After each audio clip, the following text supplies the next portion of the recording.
Die heilige, wat op 1 Maart deur die kerk herdenk word, is Sint David van Wallis. Hierdie beskermheilige van Wallis het uit 'n prinslike familie gestam.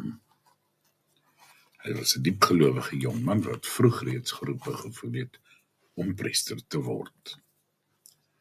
Na sy priesterwyding trek hy homself terug na die eiland van White, waar hy hom in gebed en selfafsterwing verdiep het.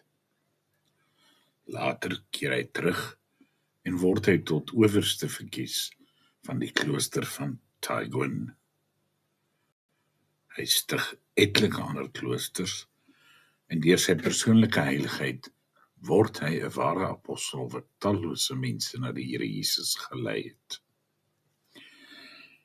In die jaar 519 word hy tot aartsbiskop van Caerleon verkies. David was 'n ware sieleherder en sy bydra tot die kerstending van die Britse eilande was van die grootste belang. Hy sterf in die jaar 544.